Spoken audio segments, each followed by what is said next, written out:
너희가 저희를 무너뜨릴 수 없겠고.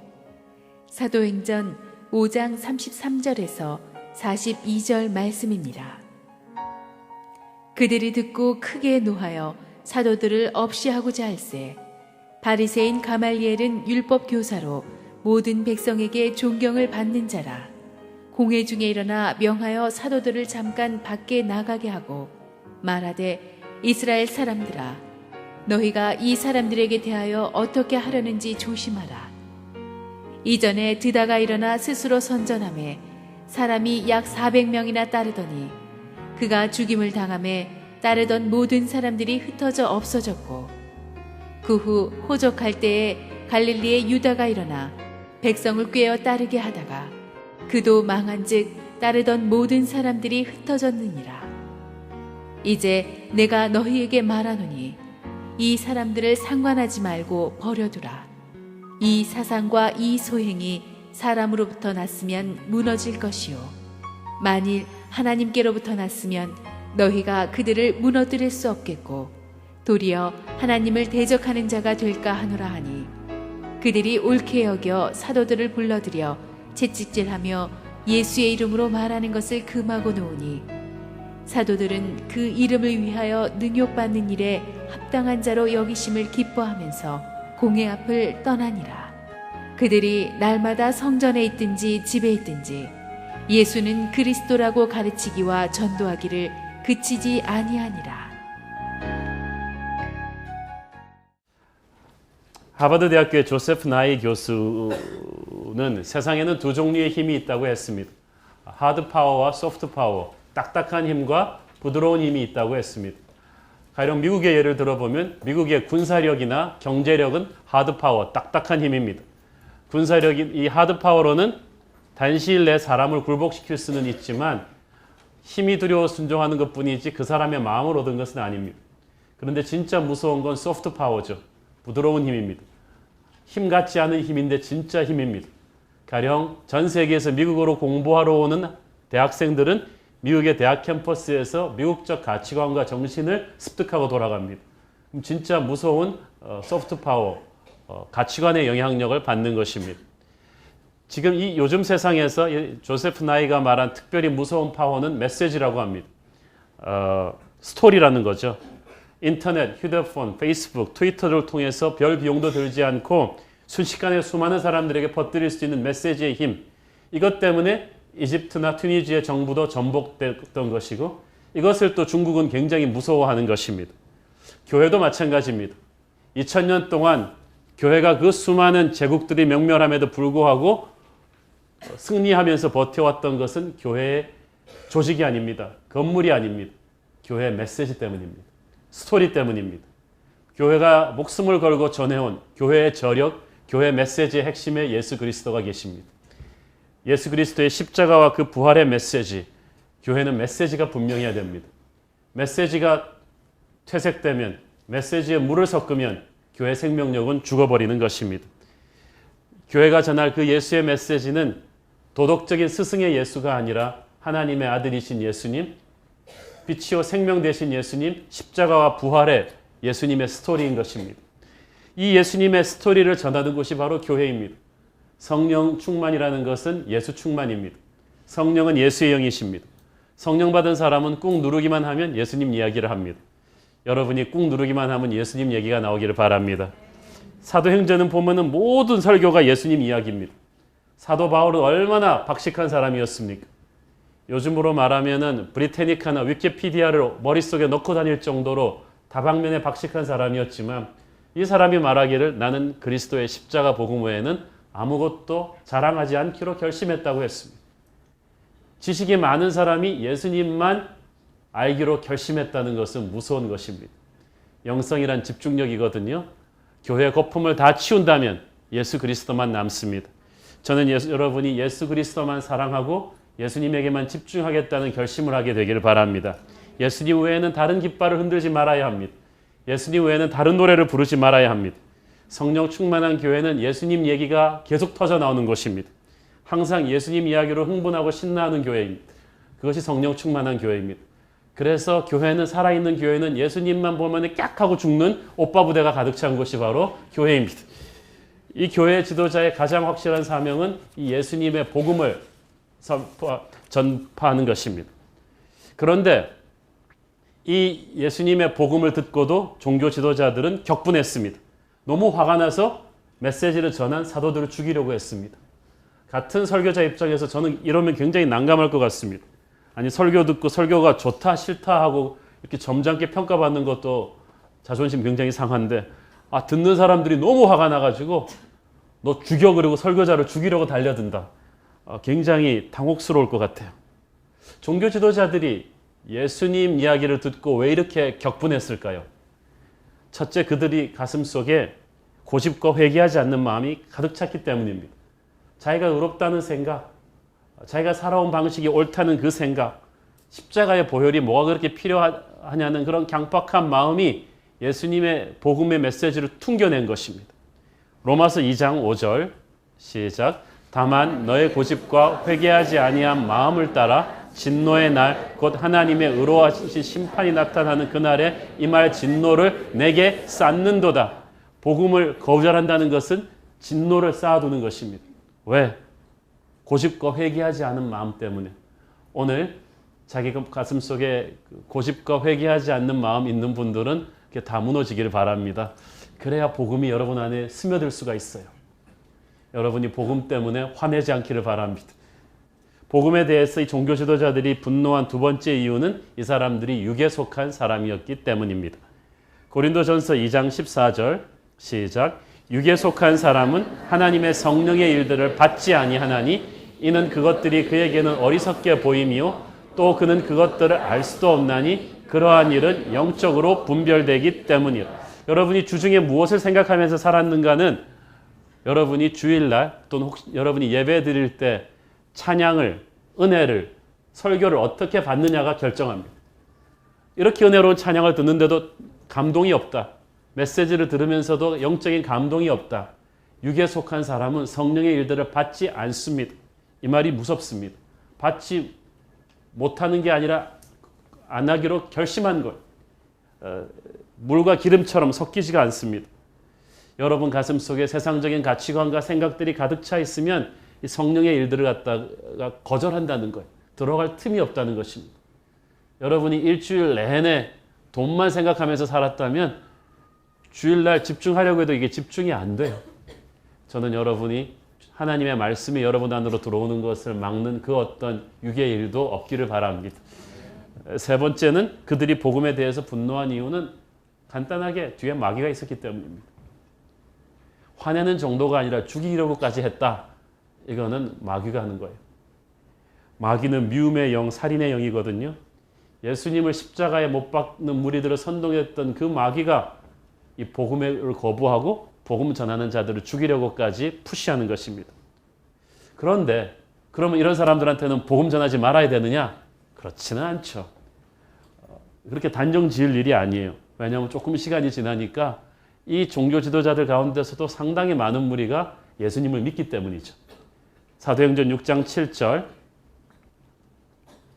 그 다음 챕터예요. 잘 보세요. 시작. 하나님의 말씀이 점점 왕성하여 예루살렘에 있는 제자의 수가 더 심히 많아지고 허다한 제사장의 무리도 이 도에 복종하니라. A large number of priests. 허다한 제사장의 무리도 예수를 믿었다는 거예요. 기적 같은 브레이크드루가 사도행전 6장에서 일어나게 됩니다. 그러므로 여러분 지금 복음을 거부한다고 해서 그 사람이 가망 없는 존재라고 얘기하진 마십시오. 한국 교회사에 나오는 위대한 그 회심의 스토리 중에 하나로 평양에 제일 처음 들어갔던 마포 삼열 목사님, 샘 마펫 미국 선교사님이죠. 키 크고 장대한 분인데 평양 시내 담대하게 노방전도 나갔다가 어디선가 날아온 이 평양 주목패의 이 짱돌에 그냥 머리를 팍 맞아서 피가 터지면서 이분이 혼절했어요. 거의 평양 순교사로 쓸 뻔했는데 그 마포 삼열 선교사님의 이마를 터뜨린 짱돌을 낳은 이기풍이라는 사람이 한국교회 첫 번째 일곱 목사 중에 하나가 됩니다. 그래서 제일 힘들다는 제주도 선교사로 파송이 되죠. 그래서 사람들이 이기풍이를 보니 하나님이 살아계시다고 말할 정도였다고 합니다. 저는 전도가 불가능한 이슬람 교도들 안에도, 빌라덴의 신복들 안에도, 저 북한 중국의 공산 간부들 안에도 하나님이 구원하기로 작정해 놓은 백성들이 있다고 믿습니다. 그것을 믿기 때문에, 누군지 모르기 때문에 우리는 땅끝까지 가서 포기하지 않고 복음을 전하는 것입니다.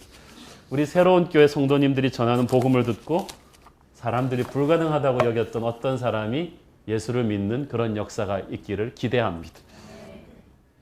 자, 그래서 이제 종교 지도자들이 흥분해가지고 이 사도들을 막 죽이려고 하는 그 순간에 어떤 아저씨가 탁 일어났어. 그만하는 이 순간, 이 한마디만으로 이 아저씨의 이 포스가, 카리스마가 모두를 딱 동작 그만으로 만들었어요. 이 사람이 바로 가말리엘입니다.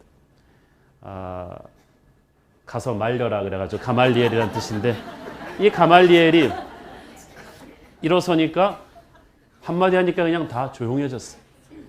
누가 어떤 말을 하느냐보다 중요한 건 누가 말하느냐거든요. 사실 우리가 저 장관 물러가라 그러고 머리에다 빨간띠 두르고 아무리 피 터지게 소리쳐도 소용없어요. 근데 대통령께서 그냥 이렇게 펜 긁적거리면서 그 친구 이제 그만 쉬었으면 좋겠네, 이러면은 그냥 상황이 딱 끝나는 거죠. 가말리엘이 그런 사람이었어요. 일어나서 짧게 말해도 그 파워가 엄청난 영향력이 있는 사람이었죠. 그는 바리새인 율법 교사였다고 말합니다. 바리새인들은 유대인들 중에서 5,000명밖에 안 됩니다. 하루 종일 어렸을 때부터 성경만 연구하는 그 깐깐한 엘리트들 중에서도 그 엘리트들을 가르치는 대선생님이었어요. 예루살렘 바리새인 전체를 양분하는 힐렐 학파의 거두였습니다.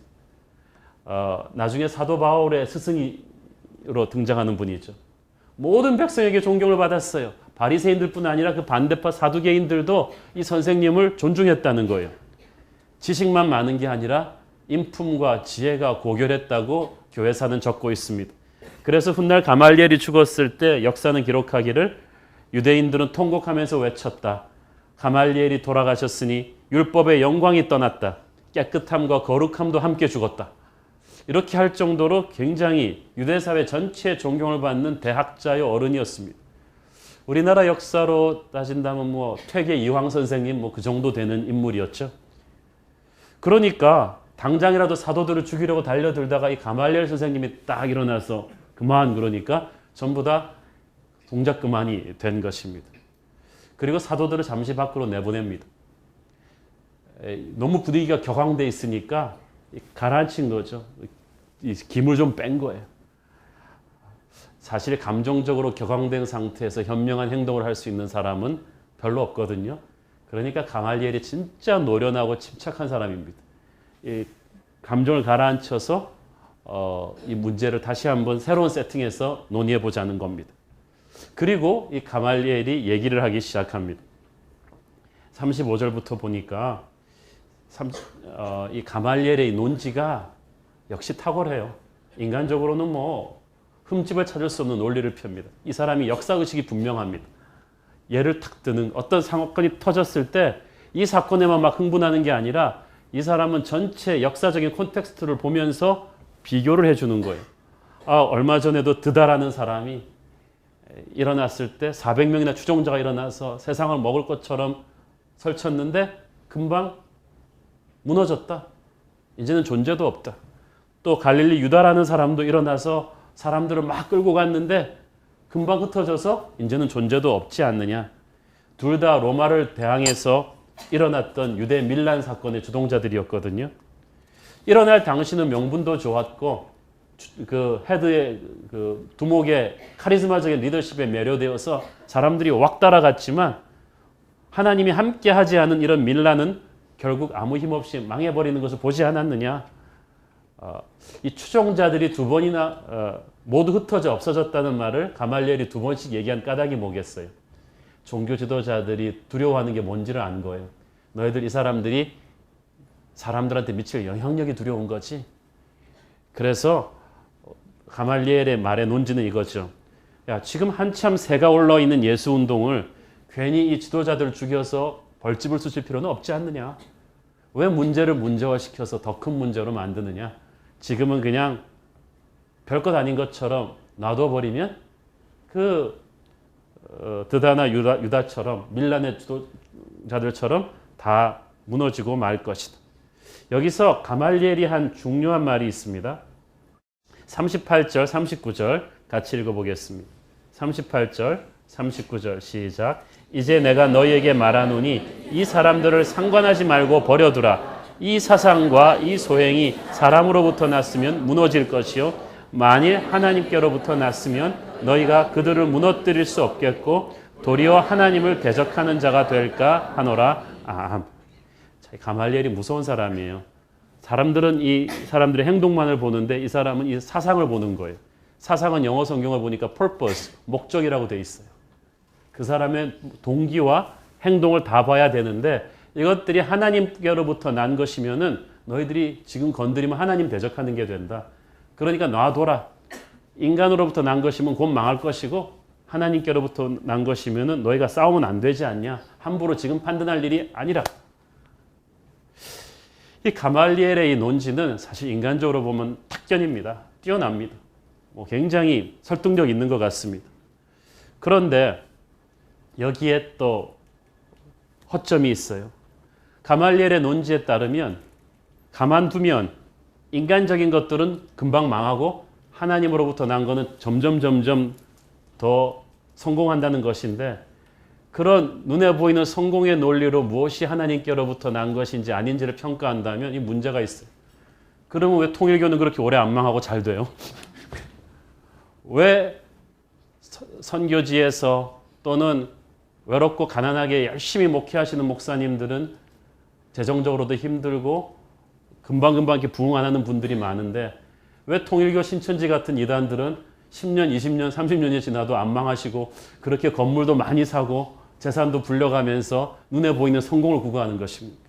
단순히 눈에 보이는 흥황하는 것만으로도 우리가 그게 하나님으로부터 왔다고 말할 수가 있냐는 거예요. 그건 아니잖아요. 사탄이 권세 잡은 세상이기 때문에 사탄이 교회를 무너뜨리기 위해서 이상한 세력에도 10년, 20년, 30년이 지나도록 힘을 실어주는 경우가 많습니다. 그래서 교회사에서 이단들이 많이 득세하는 거예요. 그러면 그걸 보면서 야, 통일교 저렇게 오랫동안 잘 되는 거 보니까 하나님이 함께 하나 봐. 이렇게 말할 수 없다는 거죠. 또 한 가지 가말리엘은 예를 들면서 은근히 예수님을 드다와 유다 같은 이 밀란의 주모자들과 같은 레벨로 격화시켜 버렸어요. 드다와 유다는 밀란의 주동자들이에요. 민중을 위해서라고 봉기하긴 했지만 그러니까 우리나라로 말하면 장길산, 임꺽정 같은 인물이에요. 그럼 예수님이 장길산, 임꺽정이란 말이에요. 폭력으로 밀란을 일으켜서 로마 정부에 봉기하다가 사그라진 그런 반란자입니까? 아니라는 거예요. 그렇기 때문에 우리 눈에 보기에 잠시 성공하고 실패하고를 가지고 그 사역이 과연 하나님으로부터 온 것인지 아닌지를 평가하는 것은 무리가 있죠. 다만 가말리엘이 말한 그 포인트, 함부로 우리가 지금 사람을 판단해서 안 된다는 그 논지는 이단이 아니라 올바른 신앙과 믿음을 가진 믿음의 형제들, 교회 공동체 안에서는 분명한 사실입니다. 그 말은. 서로 판단하지 말라고 하셨어요. 주님께서도.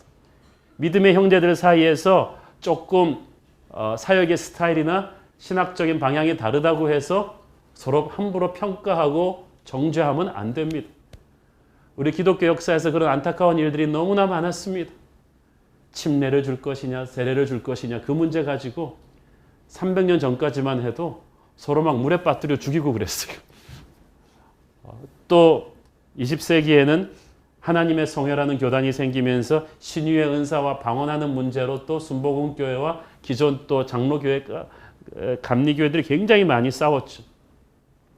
또 캠퍼스에서 열심히 젊은이 전도했던 CCC, 내비게이터 이런 선교단체들을 놓고 기성교회에서 아주 보수적인 곳에서는 젊은이들을 뺏긴다 그래가지고 굉장히 공격하는 경우도 많았습니다. 믿음의 공동체 안에서 서로 너무 성급하게 판단하고 정죄하는 것은 가말리엘의 말대로 하지 말아야 합니다. 그건 예수님께서 명령하신 일이에요. 네 눈에 있는 들보를 뽑고 나서야 형제의 눈에 있는 티끌을 뽑을 것이라고 했습니다. 고린도전서 4장 5절 잘 보세요. 시작. 그러므로 때가 이르기 전 곧 주께서 오시기까지 아무것도 판단하지 말라. 그가 어둠에 감추인 것들을 드러내고 마음의 뜻을 드러내시리니 그때 각 사람에게 하나님으로부터 칭찬이 있으리라. 잘 보세요. 그때 하나님이 각 사람을 심판하시리라가 아니라 뭐라 그래요? 칭찬이 있으리라. 사랑하는 여러분, 믿음의 형제 자매들은 다 칭찬받을 거예요. 장로교도 칭찬받고 침례교도 칭찬받고 감리교도 칭찬받을 거예요. 너 천국 가서 보자. 가서 그때 하나님한테 터질 거야. 이러는 게 아니라 하나님이 각 사람을 다르게 칭찬하세요. 장로교가 못한 일을 침례교가 했거든요. 또 침례교가 못한 일을 갖다가 순복음교회가 하거든요. 또 기성교회가 못한 일을 주님의 나라를 위해서 선교단체들이 했거든요. 이것을 하나님께서 나중에 다 칭찬해 주실 텐데 여기 있는 동안에 너희들은 형제들끼리 정죄하고 판단해서는 안 됩니다. 하나님이 나중에 그 결과는 다루실 것이기 때문에. 그러므로 가말리엘이 한 그 말은 우리 믿음의 공동체 안에서는 적용해야 됩니다. 서로를 함부로 판단하고 정죄하면 안 됩니다. 그러나 지금 가말리엘의 컨텍스트에서는 아니죠. 여기서는 지금 복음을 받아들일 것이냐 안 받아들일 것인가를 놓고 싸울 때는 그게 아니에요. 어떻게 보면 가말리엘은 굉장히 중립적인 온건 노선을 지향한 거예요. 이 사도들을 종교 지도자들처럼 돌을 들어 치려 그런 것도 아니고, 그러나 자신이 복음을 영접한 것도 아닙니다. 결국 아무 결정도 하지 않았으니까 중립 아니냐. 그래도 가말리엘 덕분에 위기 상황을 모면하지 않았느냐라고 생각할 수도 있습니다만 영적인 세계에서 중립은 없습니다. 여러분 그거 아세요? 영적인 세계에서는 결정하지 않는 것도 결정입니다. No decision is a decision itself. 예수님께서 말씀하셨어요. 마태복음 12장 30절 잘 보세요. 시작. 나와 함께 아니하는 자는 나를 반대하는 자요, 나와 함께 모으지 아니하는 자는 해치는 자니라. 자, 주님께서 나를 핍박하는 자가 나를 반대하는 자라고 하지 않고 나와 함께 아니하는 자가 나를 반대하는 자다. 결정하지 않는 자도 결국은 결정을 한 거예요. 어떤 분은 도덕적으로 깨끗하고 윤리적으로 윤리관도 철저한 분이 있습니다. 아주 나이스한 사람인데 그래서 자기는 어느 종교도 선택하지 않겠다고 합니다. 기독교를 반대하는 것이 아니라고 합니다. 도덕적 스승으로서 예수를 존경한다고 합니다. 그러나 예수 이름 앞에 무릎 꿇고 영접하지는 않습니다. 그러면 그 사람은 이미 결정한 거예요. 안타깝지만 영혼의 관점에서 결정한 것입니다. 가말리엘이 정말 사도들이 하나님으로부터 난 사람인지 아닌지를 알고자 했다면 그냥 방면에서 눈에 보이는 성공을 지켜볼 것이 아니라 니고데모처럼 밤에 예수님 찾아오듯이 찾아왔어야 했어요. 사도들한테. 와서 복음의 에센스를 설명을 듣고 결정을 했어야 됐습니다.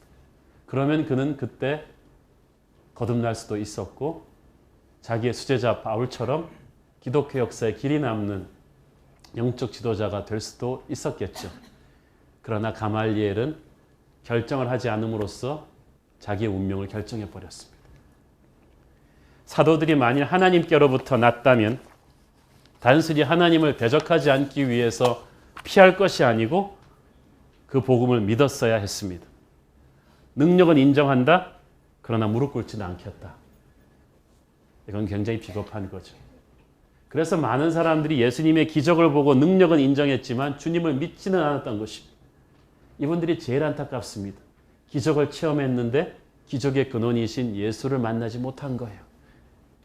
진짜 복 받는 사람은 기적을 체험하는 데서 그치지 않고 기적을 통해서 예수님을 만나는 사람입니다. 영적인 결론이 나는 사람입니다. 저는 여러분이 영적인 결론이 난 사람 되기를 축원합니다. 어쨌든 하나님께서는 이 가말리엘이라는 사람을 통해서 사도들의 목숨을 살리셨어요. 이렇게 하나님께서 전혀 뜻밖의 매개체를 통해서 주님의 교회를 지켜내시는 경우가 많습니다. 자, 이제 사도들을 풀어주는데 그냥 풀어준 게 아니고 때리고 협박한 뒤에 방면하죠. 자존심 때문이에요. 그래서 어느 정도 때렸냐 하면 율법에 명시된 대로 40대에서 한 대를 감안매 39대를 때립니다. 이 39대가 그냥 여러분 회초리 떼시 이렇게 때리는 게 아니에요. 이게 짐승의 뼈를 옮겨서 붙인 채찍으로 예수님 때리듯이 등에 채찍을 때려서 휘감아 내는 것입니다. 살점이 터지고 피가 솟는 아주 힘든 채찍을 39대를 때리고 놓아준 거예요. 얼마나 아팠겠어요? 얼마나 고통스러웠겠습니까? 사실 종교 지도자들이 하나님의 일을 한다면서도 이렇게 폭력을 휘둘렀다는 것은 그들이 이미 어둠의 영에게 이용당하고 있었음을 의미합니다. 기독교회사에서 가장 비성경적인 사람들이 하나님의 일을 한다는 명목으로 다른 사람들에게 폭력을 휘두른 사람들이에요. 대표적인 예가 십자군 전쟁이죠. 성지를 이교도들로부터 되찾겠다 하면서 서구의 십자군들이 가서 예루살렘에서 얼마나 잔혹하게 그 아랍인들을 살육했습니까? 강간하고 방화하고. 그래서 모슬람과 서구 문명의 그 문명의 충돌은 천년의 그 역사가 있는 거예요. 그것이 다 이 종교 지도자들처럼 하나님의 일을 하면서 폭력을 동원한 사람이죠. 예수님께서는 한 번도 하나님의 일을 폭력으로 하라고 하신 적이 없습니다. 그러므로 이 종교 지도자들이 하나님의 일을 하면서 채찍을 휘둘렀다. 이 사람들은 이미 말만 그렇지 어둠의 영에게 이용당하고 있는 거예요. 그들이 또 한 게 있습니다. 예수의 이름으로 말하지 말라고 협박을 하고 풀어줬습니다. 이게 사탄이 두려워하는 것이거든요. 교회에서 여러분이 딴 얘기하면 사탄이 가만히 있습니다. 여러분이 교회만 다니고 그냥 일주일 내내 가만히 있으면 사탄도 가만히 있어요. 그러나 여러분이 모여서 예수님 얘기하기 시작하면, 전도하기 시작하면, 성령의 일을 하기 시작하면은 사탄이 독이 바짝 올라가지고 모든 여러분을 괴롭힐 수 있는 모든 취약점을 통해서 여러분을 공격합니다. 그때 여러분은 아셔야 돼요. 아, 이게 사탄이 진짜 싫어하는 거구나. 이게 진짜 두려워하는 거구나. 이게 영적인 대박인가 봐. 멈추지 말아야지. 그렇게 결론이 나야 돼요. 아이고 힘드니까 이제 그만 나도 좀 편하게 살자. 이렇게 그만두는 게 아니라 왜 이렇게 얘네들이 발악을 하지? 이거 진짜 사탄이 두려워하는 걸 내가 하고 있구나라고 생각하시길 바랍니다. 그래서 이 사도들이 풀려날 때 이렇게 큰 매를 맞고 풀려나면서 내가 이게 무슨 꼴이냐, 예수님 일하다가 이거 동네 부끄럽네 이러면서 풀려난 것이 아니고 41절 그리스도의 용사들의 고백입니다. 시작. 사도들은 그 이름을 위하여 능욕받는 일에 합당한 자로 여기심을 기뻐하면서 공회 앞을 떠나니라. 내가 채찍받는 것을 이런 자격을 얻다니. 이게 마치 뭐냐면 슈퍼스타 K에서 수백만이 응시했는데 마지막 파이널 10에 들어오는 자격을 얻었을 때 기뻐하는 그런 기분으로 기뻐하는 거. 야, 이거 아무나 맞는 거 아니야. 아무나 고문당하는 게 아닌 거예요. 정말 그래요. 여러분, 아무나 예수님 이름으로 고난받을 영광을 얻는 게 아닙니다. 그 영광 옆에 사람한테 주고 싶습니다. 그게 아니고, 여러분 지난주에 제가 그 말씀 드렸죠. 영적으로 어느 수준이 되니까 어둠의 권세가 그 정도 강도로 공격하는 거예요. 마태복음 5장 11절 12절 보세요. 시작. 나로 말미암아 너희를 욕하고 박해하고 거짓으로 너희를 거슬려 모든 말을 할 때 너희에게 복이 있나니 기뻐하고 즐거워하라. 하늘에서 너희의 상이 큼이라. 너희 전에 있던 선지자들도 이같이 박해하였느냐. 너희 전에 있던 선지자들 누굽니까? 에레미야, 다니엘, 이사야, 에스겔, 이 반열이에요. 그러니까 사도들이 이제 이 반열에 올라섰다는 거예요. 박지성 선수가 막 상대팀으로 대시하는데 메시, 호날두, 루니를 막던 전담 수비진이 자기한테 달려든다. 그러면 박지성이 어떻게 생각해야 돼요? 와, 이제 나도 메시급에 올라섰구나. 저런 세계적인 수비수들이 전담해서 나를 달려들다니. 그렇게 기뻐할 일이 아니겠어요? 여러분도 영적으로 그렇게 생각하길 바랍니다. 아, 내가 드디어 이사야, 에레미야, 다니엘 선생님 반열에 올라섰구나. 할렐루야. 사탄이 정말 사람 볼 줄 아는구나. 더 기도해야지. 핍박이 더 세진다? 이제는 선지자들 수준에서 예수님 수준으로 올라갔다는 얘기죠. 베드로전서 4장 12절 13절 시작. 사랑하는 자들아 너희를 연단하려고 오는 불시험을 이상한 일 당하는 것 같이 이상히 여기지 말고 오히려 너희가 그리스도의 고난에 참여하는 것으로 즐거워하라. 이는 그의 영광을 나타내실 때에 너희로 즐거워하고 기뻐하게 하려 함이라. 자, 성경이 말하는 기쁨은 세상이 말하는 기쁨과 다르죠. 예수님 때문에 고난을 받으면요, 내가 아무리 성경 공부해도 모르던 예수님의 마음을 새로운 차원에서 느끼게 됩니다. 여러분, 예수님 이름으로 한 번도 욕먹어보지 않은 것을 좀 부끄럽게 생각하십시오. 예수님을 안 전했다는 얘기밖에 더 되겠습니다. 예수님의 이름을 전하고 예수님 이야기를 하다가 예수님 때문에 억울한 욕먹고 핍박을 당해보면요. 이 말이 무슨 말인지 알아요? 주님이 주는 기쁨이 있어요. 주님의 십자가를 내가 같이 질 때 느낄 수 있는 영적인 은혜가 있다는 거예요. 그때 세상이 감당 못할 기쁨이 솟아납니다. 제 대학교 다닐 때 일본에서 온 교환학생 키요미라는 친구가 있었습니다. 키요미는 고등학교 때 예수님을 믿고 세례를 받았는데 아버지가 그 얘기를 듣자마자 키요미의 뺨을 때리고 호적에서 키요미를 지워버리고 모든 짐을 길바닥으로 내팽개치며 집에서 내쫓았습니다. 키요미는 그래서 선교사님의 배려로 교회의 마룻바닥에다 요를 깔고 먹고 자면서 고학을 하면서 고등학교를 졸업했습니다. 워낙 성적이 탁월했기 때문에 대학교에서도 공부를 잘해서 이 버클리로 교환학생으로 왔는데 얼마나 얼굴이 천사같이 밝은지 몰라요. 아버지를 용서했을 뿐 아니라 돌아가서 아버지에게 복음을 전할, 일본 땅에 복음을 전할 사명으로 불타고 있었고 그 기요미의 그 밝은 예수님 위해서 당한 핍박 때문에 위축된 것이 아니라 기쁨이 가득 찬 모습을 보면서 우리는 참 감동을 받은 기억이 납니다. 사랑하는 여러분, 고난을 모르는 기독교, 핍박을 견뎌내지 않은 신앙은 경박한 거예요. 순교자의 피가 뿌려진 지 너무 오래돼서 그런지 그래서 한국 기독교가 경박해졌습니다. 숫자는 많아졌는데 우리 스스로의 모습을 볼 때 너무 저력이 없어요. 조금만 힘들어도 포기하고 도망가고 주님의 이름을 부인하는 모습들이 저와 여러분 안에 있음을 우리는 회개해야 합니다. 복음 때문에 감옥에 갇히고 채찍질 당하면서도 기뻐하는 이 사도들의 모습, 세상이 감당 못하는 그리스도의 용사들의 모습입니다. 사도들이 풀려나자마자 하지 말라는 걸 바로 하기 시작하죠. 42절 보겠습니다. 시작. 그들이 날마다 성전에 있든지 집에 있든지 예수는 그리스도라고 가르치기와 전도하기를 그치지 아니하니라. 처음부터 끝까지 이 사람들의 메시지는 계속 예수님 얘기를 하는 거예요. 그런데 가르쳤고 또 전도했다 그랬는데 이 말이 같은 말 같지만 달라요. 가르쳤다는 영어 성경에 보니까 teaching으로 번역되었고 전도했다는 말은 proclamation, 선포했다고 번역이 되어 있습니다. 우리가 복음을 전할 때 이 두 가지가 병행되어야 돼요. 가르침과 선포하는 것입니다. 어떨 때는 정말 믿고 싶은데 이 한 몇 프로가 몰라서 못 믿는 사람들이 있습니다. 이런 분들한테는 친절하게 가르쳐 드려야 돼요.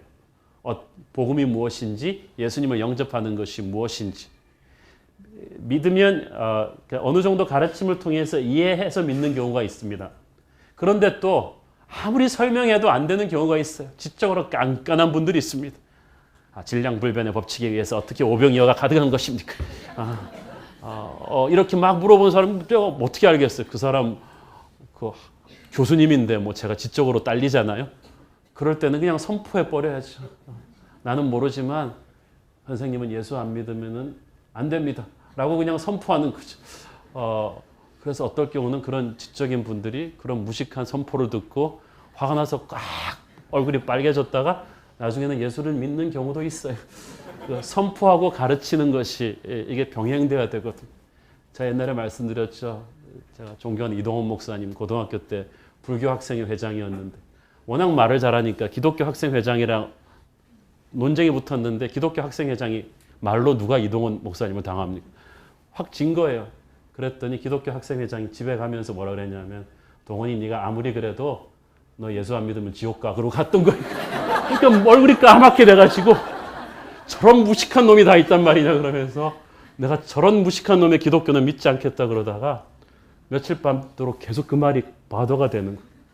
천에 하나 만에 하나 진짜 천국 지옥이 있으면 어떡하지 그 생각이 나면서 그렇게 계기가 돼가지고 이분이 예수를 믿고 오늘날 한국 최고의 설교자로 은퇴하셨잖아요. 어떨 때는 선포가 필요하고 어떨 때는 가르침이 필요해요. 이것을 이제 병행을 해야 되는데 12사도가 이것을 멈추지를 않았다. 저는 이 말이 그치지 아니하니라. They never stopped doing it. 이 말이 굉장히 무섭습니다. 우리는 이렇게 생각하잖아요. 언제 전도하십니까? 그런데 이 사람들은 언제 전도 안 하십니까? 밥 먹고 하는 게 그거지. 멈출 수가 없었다는 것입니다. 날마다. 저는 목회자로서 가장 행복한 것은 일주일 내내 말씀을 묵상하고 선포할 수 있다는 것입니다. 이 말씀이 사람을 살려가는데 이것을 숨이 붙어 있는 날까지 계속한다는 것이 얼마나 기쁜지 모르겠어요. 사람이 의무감으로 하는 일이 있고 자기가 좋아서 하는 일이 있습니다. 콜센터에서 돈 받고 일하는 아가씨는 돈 받고 전화 받는 건 달라요. 돈 받고 고객님 사랑합니다. 그게 뭐 사랑하는 거예요. 그 사랑은 퇴근 시간 되면 칼같이 끈다는 사랑이죠. 그런데 이 사람이 사랑에 빠졌을 때 자기 연인한테 전화할 때 그러겠어요. 밤 12시에 전화 받아도 저 퇴근했는데 그러지 않는다는 것이죠. 그런 것처럼 정말 좋아서 하는 일은 못 말립니다. 저는 목회자들한테 꼭 세미나 할 때 꼭 그 얘기를 합니다만은 예수님한테 미쳐서 목회해야 된다. 예수님을 사랑해서 설교는 러브 스토리를 전하는 것이다. 사랑해서 좋아서 그렇게 하는 것이지 도살장에 끌려가는 심정으로 그렇게 사역하는 것이 아니다. 여러분은 주님의 일을 할 때 좋아서 하기를 바랍니다. 전도할 때 좋아서 얘기하기를 바랍니다. 우리의 평범한 매일의 삶 속에서 그치지 않는 복음 전도가 생활화되기를 바랍니다. 이 무디는 큰 대중집회 설교자였지만 또 자신 매일의 삶에서 매일 한 명이라도 예수님 전하지 않고 지나가는 일이 없게 해달라고 기도했던 사람입니다. 윌러크릭의 빌 하이버스 목사님은 헬스클럽에서 늘 전도를 했는데 한 5년 지나면 그 헬스클럽은 다 전도가 끝난대요. 그러면 헬스클럽을 다시 옮기고 이분은 조깅 코스도 한 몇 주에 한 번씩은 바꿔준다는 거예요. 코스마다 또 걸리는 사람이 다르니까. 그렇게 조깅하다가 걸린 사람 중에 하나가 우리 교인 중에 조미진 상무라는 분이 있는데 그렇게 다른 코스로 조깅하다가 자동차 고장난 거 걸려가지고 전도 당한 거죠. 저는 그 대형교회 목사님이 매일매일 자신의 삶 속에서 복음을 전파하는 일을 그치지 않기로 결심한 것이 얼마나 큰 도전이 된 줄 모릅니다. 저와 여러분한테 그런 결단이 있기를 바랍니다. 장소도 상관하지 말아야 합니다. 사도들이 성전에 있든지 집에 있든지 복음을 전했다. 성전에 가서 복음을 전했다는 말은 교회 안에도 예수 안 믿는 사람들이 있다는 거예요. 여러분 중에도 계시죠. 믿는 교회를 다니지 아직 복음을 영접하지 못한 분이 있다는 거예요. 성전에 와서도 계속 복음을 전했고 또 집에서도 복음을 전했다. 여기서 보니까 from house to house. 집을 다니면서 복음을 전한 거예요. 초대교회가 300년 동안 교회 건물이 없었다는 거 아시죠?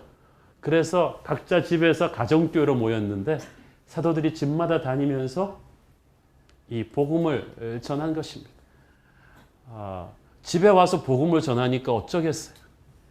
옛날에 코미디언 구봉서 씨도 집에 왔는데 꼭 전도사님이 와가지고 성경 공부를 아내랑 같이 안방에서 하더래요. 자기가 그냥 맨날 밖에서 안 들어가려고 살살 이렇게 하다 들어와도 밤 11시까지도 계속 하고 그래갖고 어쩔 수 없이 자기도 그 안방에 들어가서 자다가 이제 복음을 듣고 예수를 믿은 거예요. 집집마다 다니면서 복음을 전했다. 건물이 필요하지 않다는 얘기는 아니지만 복음을 전하는 일이 어떤 물리적인 공간에 국한되어서는 안 된다는 것입니다. 자, 이걸 피부로 체험하지 않았겠습니까? 몇 년 전에 제가 그 런던으로 이렇게 집회 갈 일이 있어서 이제 가는 비행기 안에서 이제 저녁 시간이 돼서 이제 불이 꺼지는 상황 속에서 따뜻한 우유와 쿠키를 먹으면서 영화를 봐야겠다. 그리고 이제 성령 충만한 마음으로 영화를 보려고 이렇게 딱 하는데 갑자기 한옥 목사님 아니세요? 그러는 거예요. 딱 봤더니 스튜어디스 사무장 있잖아요. 스튜어디스 중에 이 캡. 굉장히 아름다운 아줌마가 딱 나를 딱 바라보더니 퍼스트 클래스부터 쫙 오다가 잘 주무시는지 저를 딱 본 거예요. 그래가지고 근데 제가 있던 곳이 대형교회이기 때문에 저는 그 자매를 몰랐는데 그분은 저를 알았어요. 너무나 반가워하는 거예요. 그러더니 갑자기 뭐 주섬주섬 뭐 갖다 주는데 퍼스트 클래스에서 신는 슬리퍼 뭐 이런 거 막 갖다 주더니 기도해달라는 거예요. 그래서 또 어린 양을 만났기 때문에 열심히 기도를 해주고 다시 이제 영화 모드로 이제 가려고 그러는데 갑자기 이분이 이렇게 한옥 목사님을 만났으니까 지금 다 승객들 주무시는 시간이니까 저쪽 뒤쪽에 여기 스튜디오를 다 모을 테니까 이 예수 안 믿는 자매한테는 이렇게 복음도 전해주시고 우리가 참 힘든 일이 많으니까 기도도 인도해 주시고 그 졸지에 제가 뒤쪽으로 끌려갔더니 이 스튜디스들이 쫙 서가지고 이 사무장의 권위가 무섭더군요. 꼼짝도 못하고 다들 서가지고 제가 그래서 거기서 예수 안 믿는 분들 복음도 전하고 한 분 한 분 기도도 해주고 손잡고 다 고도 1만 미터 상공에서 시속 600km로 운항하는 비행기에서 제가 거기서 순모임을 인도할 줄 어떻게 알았겠어요. 제가 그때 알았어요.